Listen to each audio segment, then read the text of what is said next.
Alright, people, so once again, I did this for WrestleMania, and I'm going to do it for Payback. I'm here for the Payback review, and I'm going to do it for...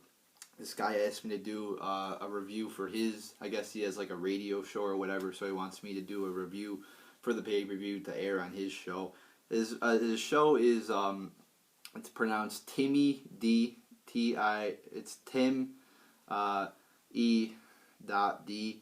And it's on, the website is on live365.com. You just search for pro wrestling and his name will come up.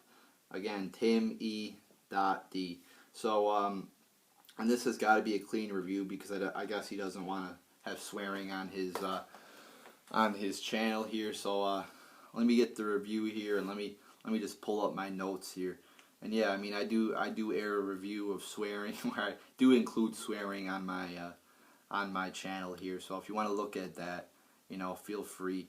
So to get the show started, and I did not watch the pre-show, by the way, because I did not find any interest in that match between Curtis Axel and Sandow as the Mega Powers versus Ascension. No, I do not want to watch that. But we have Sheamus versus Ziggler to start off the show. You know, there was some blood in there with Sheamus, with Ziggler getting cut open. I didn't feel like it was anything too cool in this match. They were just doing their typical moves, I felt like. I didn't feel like there was, again, anything out of the ordinary or special. Again, there was blood, which was cool, but it's not enough to call it a good match. I'm going to give this match 1.5 out of 5 stars. Felt like there should have been more in this match to make it an exciting match. So then we have the New Day defeating Cesaro and Kidd. Felt like this was a really good match here. A lot of good moves. You know, Cesaro did botch the power bomb there. I believe it was the power bomb. You know, I watched the show quite a while ago, but I believe he did botch the power bomb. I know he did have a pretty bad botch there, but you know, when you do a lot of good moves, when you do a lot of risky, moves like Cesaro does that contain a lot of that require a lot of power and things to go right, you're gonna botch a move here and there. So I mean, it was all right. And again, there was a lot of good moves in this match, so I'm going to give it 3.75 out of 5 stars. The only problem I had with this match, for the most part, was Team Fact lose, or Cesaro and Kidd. They did lose, and New Day won. I mean, New Day are so annoying. They're so bad, and I don't like their I almost swore. I don't like their gimmick. They're just bad, to say the least. I mean, they're bad and annoying, and annoying does not make a good heel. I said this before. I could go out there in the ring and do one of those Vuvuzela things, and people would boo me. Does that mean I'm a good heel? No. Then we have Wyatt defeating Ryback. There was some good moves in this match, like Wyatt jumping from the ring apron, onto Ryback's stomach. But again, I didn't feel like there was enough good moves to say this was a good match. So I'll give it 1.75 out of 5 stars. And I did not take much interest in this match since Ryback is like a jobber. I mean, Bray Wyatt went from facing, The Undertaker at WrestleMania to not even being on Extreme Rules to facing Ryback, a jobber, at Payback, Then we have Cena defeating Rusev. Thought this was a good match. Wasn't great. I thought it was good. I'll give it 3.25 out of 5 stars. I did not like the ending there with Lana saying "I quit" for Rusev. The rules specific. The announcer before the match specifically said you have to win by literally saying the words. Making your opponent say the words "I quit." So again, the rules did not apply here. It's like they just broke the rules for the most part.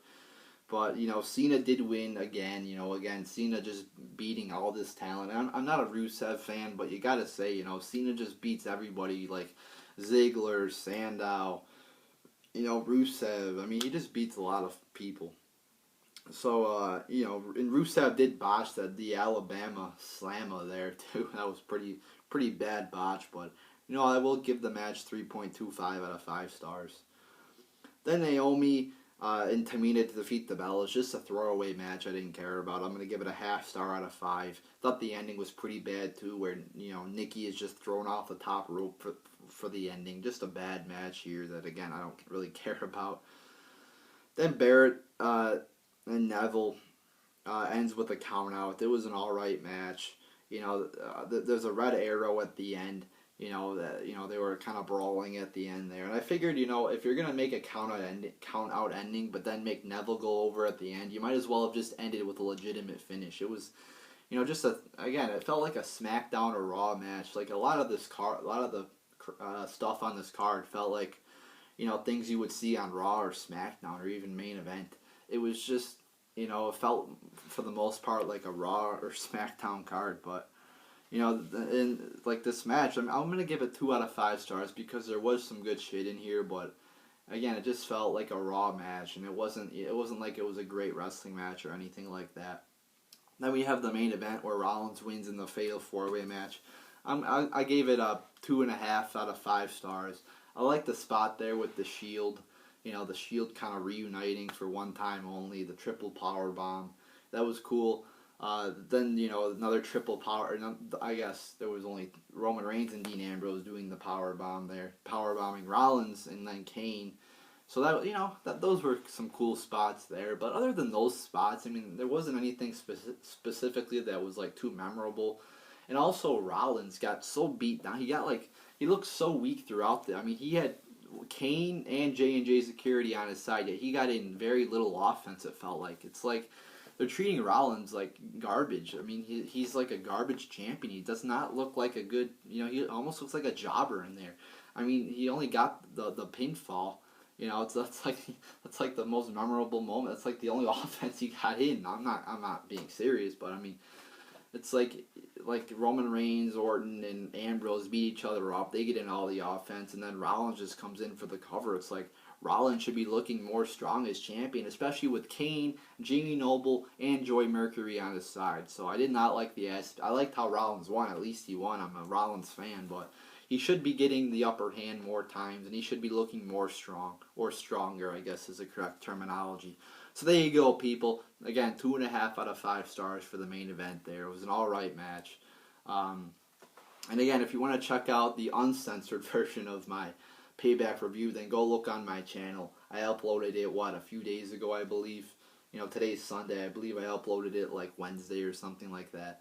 But there you go, people. There's my 2015 Payback clean edition of the Payback review. So there you go, people.